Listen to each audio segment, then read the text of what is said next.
What's going on, Even I Can Traders? Happy New Year to everyone. Hope you had a great New Year's celebration. Not too much fun.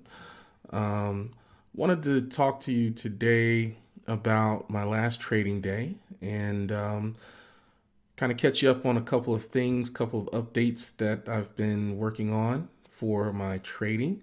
Kind of see where we are with everything. First of all, you can see the trading account right here. We are currently at $650. So our last bout of trading was successful. We had a pretty mild week, actually, but pretty mild last day, Friday, where the market kind of fizzled and chopped around for most of the day. And on the last probably 30 minutes or so, shot up to new highs, but not crazy or anything like that. But a nice strong move to finish out the year. So our condor that we had was definitely successful. We were definitely outside of our pivot points here. We were below right. I think we were right on S2 right here, and then right above R1 actually, maybe R2, but we were well out of the way where it wasn't really a concern. And we traded pretty early in the day, so we were able to get the condor ended up being about 160 points wide, which is plenty wide for this market. But it did remind me of a couple of things that I've forgotten about as far as what I use to trade, some numbers in Thinkorswim that I use to help keep myself a good distance away from the market while still making some money, and also deciding not to trade if that's the case, if the numbers don't support it. And I wanted to jump right into that really quick, and that would be this number right here on the right hand side of your options table. This is the expected move number. This number is basically derived from at the money straddles, and what they are telling us as far as how far away on either side of the market. Once you add those two straddles together, what do they add up to? So this would be like a 20-point put straddle, a 20-point put and a 20-point call together at the, you'd be buying them at the money or selling them at the money. That's the number that it would come up to. And that's what we use for our expected move, because the move is expected to be about that. It could be within it, could be outside of it, but generally the theory is that volatility is overstated in general, which I believe that's backed up once you do some back testing and everything like that. It's not like perfect or anything like that. Sometimes it flies way beyond the expected move, but this is where traders basically are putting their money that the market is going to move at this particular time frame. And you have one of these for every time frame. So these are the at the money straddles for these expirations. So what I try to do when I trade is I try to trade at about 2 times the expected move for my style of trading, which is very conservative. Gives me a lot of room and everything like that. So if the expected move here says 40 points, I'm trying to get trades that are 80 points away from the market. So one thing I forgot to mention on this new path that I'm taking, but definitely the expected move is something that I take into account. Let's get back to our charts here. Um, and a couple other things that I found today were some thinkscripts that I used to use, or some of them I used to use. Some ones I didn't add or whatever, but I found some new ones actually that are pretty cool, because I was looking at how to add the market internals and that data set to my trading, and found some scripts out there that actually will put it on my chart for me, as well as the expected move. So I don't have to keep going back and forth to the trade tab, to the chart tab. My expected move is right here. So our 1 day expected move I'm not sure if this is same day or the next day or whatever, but it's close enough. It kind of gives me a ballpark. So the expected move on the next day was 40, and this is 44, so pretty close. And the same thing for the 1 week.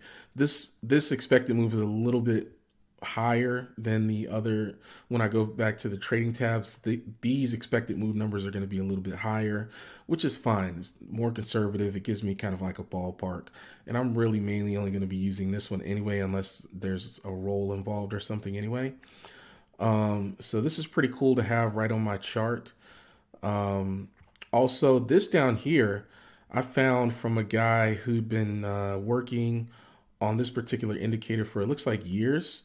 And what this does is kind of puts all of the different market internals. So you're talking about the tick, the volume move, the AD line, all that kind of stuff, and kind of squishes it into one indicator to give you a market mood, which I thought was pretty cool. So it kind of tells you what stage the market's currently in. Is it accelerating? Is it chilling? Is it whatever? Kind of neutral, all that good stuff. Plots that on a graph, gives you some color coding and everything like that. And it also recommends a trade based on the current market situation, which is pretty cool. So another data point that's easy to use that I can add to my trading. So now what I'll be doing is I'll be looking at my pivot points. I'll be looking at my stochastics as normal, expected move, and then the market mood to kind of give myself some more data points to make my trades even safer and more data based. So a couple things that I learned there. I'd have to, if you want this code, I'd have to put it in the comments or anything. I forgot where I got it from already, but I can find it, or I can, if people really want it, I can get it for you. But it's out there. But I thought that was pretty cool. There's another one. I was going in my flex grade here to kind of set up my market internals in the first place. That's how I kind of stumbled across this. But there's another one right here for you IV traders out there who like to trade based on implied volatility, implied volatility rank, or anything. This is something that I used to use a long time ago. I forgot how to blow up uh, this specific one.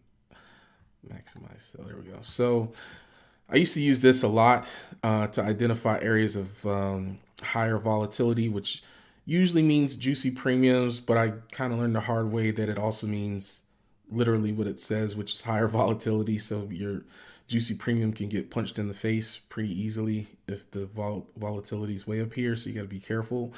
What I started to use this for more than just getting fatter premiums was to get further and further away from the market. So I knew if we had a big spike in volatility like this, then I'm going to want to be even further away from the market than I normally am, or I won't trade, or I will trade calls. Because higher volatility typically means the market is falling, and that means it'll be falling away from my calls. So just something else to keep in mind there. But this is a very old code. This is actually going back to like Tasty Trade days before they had Tasty Works and all that kind of stuff. So this is out there as well. But pretty cool. Added that to my charts, and of course set up my market internals. So I've got the big three right here. So I've got the advanced decline. This is specifically for the S&P. I've got the volume advanced decline, and I've got the tick. And I also added the put call ratio because I think that could be helpful as well. Like, look at this. Look at this big spike right here. This was definitely a preceding spike for that particular day. Could have helped, either get out of the way or whatever. So this has some good information with it as well. Basically, how you use this is as it goes up, there's more puts being purchased than calls once you get above one, I believe. Yeah. So one is like even, dead even, as many puts as calls. Above that is more puts being purchased than calls. and below that is more calls being purchased than puts. Now it's normal for more calls to be bought than puts because generally the market is accustomed to, going up, and people are accustomed to stocks eventually going up. So it's kind of like a proxy for purchasing stocks. So more people buy stocks than short stocks. So it makes sense that more people buy calls than buy puts. Puts are more seen as insurance anyway. But so the standard, I believe that I read, is that zero point 0.7 is kind of like the neutral, where you would think one is, zero point 0.7 is actually considered to be kind of like that even point, the normal point. And then below zero point 0.7 means, call buyers are pretty excited to buy those calls. So we're not getting too much of that in this particular market right now, but that's what all that means. So I'm adding all of this to our trading. One other note that I wanted to talk about was rolling. So I did a little bit more research into rolling as well. Now I can't really roll. Well, I can roll, but I can't roll out of danger right now. Like, not, I mean, I have to roll pretty early to be able to use this amount of money to effectively roll anywhere. But one thing about rolling is you want to keep a lot of capital, and I'm talking about multiples of your trading capital on the side, because one thing about rolling out of danger is not typically, but there are times, a lot of times, where you're going to need to add capital to your trade to roll it in a way that's going to have a chance of getting you out of danger if the market were to continue to go against you. Rolling with the same credit, if you catch it early enough, you can get down a couple of points, maybe 15, 20 points, something like that for the next day or whatever. But it has diminishing returns the more the market goes against you. Like, it gets to a point where it gets to debit territory, and it's going to cost you just to roll. One way to mitigate that, or to give yourself extra room, is to add money to the trade by widening your strikes. So I'm trading 5 spreads right now, five wide spreads. So if I were to, let's say the market were to go against me, pretty hard, and I couldn't catch it early enough, one thing that I could do is I could switch to a 10 wide spread, and then get further down. If we're talking about selling puts, I can get further down and further away from the market tomorrow with a 10 spread than I could with a 5 spread, and still either take in some sort of credit or just break even on the roll or whatever. A 10 spread would help me position in such a way that it's safer to do that than to do another 5 spread. So I'm not in a position to be able to do that with just this amount right now. We're going to have to work up to that point. So I still have to be extra careful right here to just, try to close out, try to catch things early, try to trade up front where hopefully most of the garbage happens before I even put in the trade for the day. So we have to take into account all of that kind of stuff up front, because this is a very dangerous position just as far as being able to maintain this account. I mean, it's not like it's a lot of money, but you never know what position people are in. You never know if this is your last $500 that you have to spare or something like that. So I try to trade it, within that spirit, like, oh, this is just $500. I don't want to trade like that. But it definitely makes a difference when you start each, like, you have phases of how you trade in the market. Like, trading $500 is nothing like trading $5,000, which is nothing like trading $50,000, which is nothing like trading $500,000. Like, each one of those, you have to trade it differently.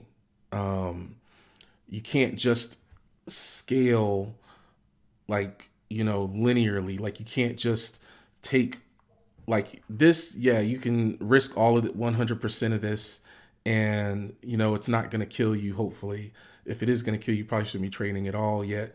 But you can risk all of this. You can risk 90%, 100% of this, and it shouldn't be the end of the world for you. But once you add some zeros behind this, you don't want to do that.